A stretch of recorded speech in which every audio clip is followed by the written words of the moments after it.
अधेड़ उम्र में सास की शादी। रेशमा आज बहुत खुश होती है। आज उसकी शादी को पूरे 10 साल हो जाते हैं। घर में खुशी का माहौल होता है और इसी खुशी में रेशमा घर में तरह तरह के पकवान भी बना रही होती है। इसी बीच रेशमा की पड़ोसन उनके घर आती है और उसे कहती है, क्यों रेशमा, आज घर में बड़े पकवान बन रहे हैं, कुछ खास है क्या आज? आज ही के दिन मेरी शादी हुई थी और आज मेरी शादी को पूरे 10 साल हो चुके हैं। अच्छा, शादी से याद आया, रेशमा क्या तुझे पता है हमारे पास वाले ही एक गांव में 70 साल की एक बुढ़िया औरत अपनी दूसरी शादी रचा रही है। क्या 70 साल की बुढ़िया औरत की दूसरी शादी? अरे जिस उम्र में लोग पूजा पाठ करते हैं वो बूढ़ी औरत रंगरलियां मना रही है। इतना ही नहीं, सुनने में तो ये भी आ रहा है कि उस बूढ़ी औरत के 2 बेटे, बहू और 4 पोते पोतियां भी हैं। तौबा तौबा, सच में जमाना बहुत खराब आ चुका है। कोई शर्म लिहाज नाम की चीज तो बची ही नहीं इस दुनिया में। हमारे परिवार के तो ऐसे संस्कार नहीं है। रेशमा, जमाना बहुत आगे निकल गया है। आजकल क्या बच्चे और क्या बूढ़े, सभी पर एक जैसी जवानी छा रही है। हमारे लिए तो ऐसा सोचना भी पाप है।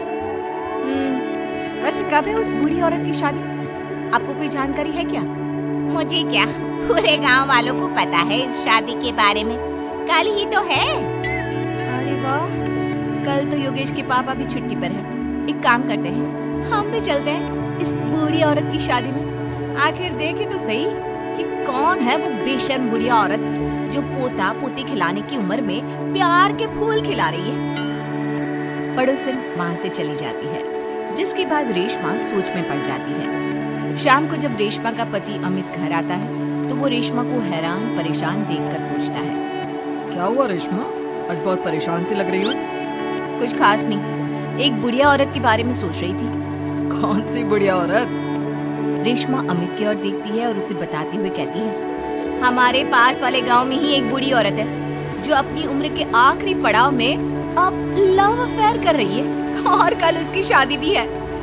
ताज्जुब की बात तो ये है कि उसके 2 बहू बेटे और 4 पोते पोतियां भी हैं। फिर भी किसी ने उसे नहीं रोका। इतना भरा पूरा परिवार होने के बाद वो अपना दूसरा घर क्यों बसाना चाह रही है? पता नहीं जी, मैं सोच रही थी कल आपकी भी छुट्टी है तो क्यों ना हम भी शादी देखने चले। सुनने में आ रहा है कि कल पूरा गांव जा रहा है उसकी शादी देखने के लिए। रेशमा की बातें सुनकर अमित भी दूसरे दिन उसके साथ चलने के लिए हामी भर देता है। अगले दिन सुबह रेशमा और अमित बच्चों के साथ शादी देखने निकल जाते हैं। गांव से कुछ किलोमीटर की दूरी तय कर रेशमा अपने परिवार के साथ विवाह स्थल पर पहुंच जाती है। यहाँ की साज सजावट कितनी अच्छी लग रही है ना। ऐसा लग रहा है मानो किसी नई नवेली दुल्हन की शादी हो। देखकर तो ऐसा ही लग रहा है, लेकिन वो बूढ़ी औरत है कहाँ पर जिसके इतने किस्से सुनने को मिल रहे हैं? अमित के इतना बोलने की देर होती है और एक अधेड़ उम्र की बुढ़िया औरत दुल्हन के लिबास में सज संवर कर मंडप पर पहुंच जाती है, जिसे देख रेशमा और अमित के पैरों तले मानो जमीन ही खिसक जाती है। मम्मी जी, यहाँ दुल्हन के लिबास में ये सब क्या हो रहा है? अमित, मम्मी, दादी की शादी, वाओ, मजा आएगा। मम्मी शादी कर रही है और हमें बताना भी जरूरी नहीं समझा? क्या अब हम उनके लिए इतने गैर हो गए हैं? कुछ भी हो, मैं मम्मी जी की ये शादी तो बिल्कुल नहीं होने दूंगी। रेशमा अपनी सास सुशीला की तरफ जाती है। सुशीला अपनी बहू को देखकर सकते में पड़ जाती है। रेशमा, तू यहाँ क्या कर रही है? मेरी छोड़िए मम्मी जी, और आप अपना बताइए, आप यहाँ दुल्हन के लिबास में क्या कर रही हैं? आप इस उम्र में शादी कर रही हैं? जानती है समाज कितनी थू थू करेगा हम पर। समाज के डर से जीना नहीं छोड़ देते बहू। मैं अपनी इस नई जिंदगी से बहुत खुश हूँ और खुशी खुशी अपनी मर्जी से ये शादी करना चाहती हूँ। अगर इस समाज में जीना है तो सब देख कर चलना पड़ता है मम्मी जी। आप तो यहाँ शादी कर लोगी, लेकिन कभी सोचा फिर हम सबका जीना कितना मुश्किल हो जाएगा। मैं आपकी शादी बिल्कुल नहीं होने दूंगी। सुशीला अपने बेटे के पास जाती है और उसे समझाने की कोशिश करती है। बेटा, अब तू ही कुछ समझाना बहू को। इस शादी को लेकर मेरे भी वही अरमान है जो हर लड़की के उसकी शादी पर होते हैं बेटा।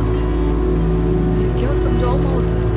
आप इस उम्र में शादी करने जा रही थी और आपने हमें बताना भी जरूरी नहीं समझा, क्योंकि मैं जानती थी कि तुम लोग कभी मेरी शादी से खुश नहीं होंगे, इसलिए मैंने तुम लोगों को कुछ नहीं बताया। मम्मी जी, ये सब सोचने से पहले कभी आपको हमारी इज्जत का ख्याल नहीं आया? आज आपकी इस हरकत के कारण ही हम समाज में कहीं मुंह दिखाने के लायक नहीं रहे।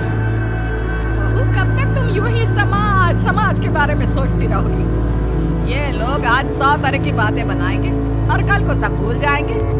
क्या इनके डर से मैं जीना छोड़ दूं? कल तो सभी को मर जाना है, उसमें भी अगर हम ऐसे ही डर डर कर जीते रहे तो कभी खुश नहीं रह पाएंगे। मम्मी जी, बातें बनाना कोई आपसे सीखे। जिस उम्र में आपको पूजा पाठ करना चाहिए, अपने पोते को गोद में खिलाना चाहिए, उस उम्र में आप फिर से अपना घर बसाने के सपने देख रही हो। यकीन नहीं होता मम्मी, आप इतनी स्वार्थी कैसे हो सकती हो? स्वार्थी? बहू, मैंने अपना पूरा जीवन बाकी सबकी खुशियों के लिए बिता दिया। अमित के पिताजी की मौत के बाद जब मेरे पास दूसरा घर बसाने का मौका था, तब भी मैंने अपने बारे में नहीं सोचा, अपने बच्चों के बारे में सोचा। और आज तुम मुझे स्वार्थी बोल रही हो? क्या एक बूढ़ी औरत के पास दिल नहीं होता? हमें प्यार करने का अधिकार नहीं होता?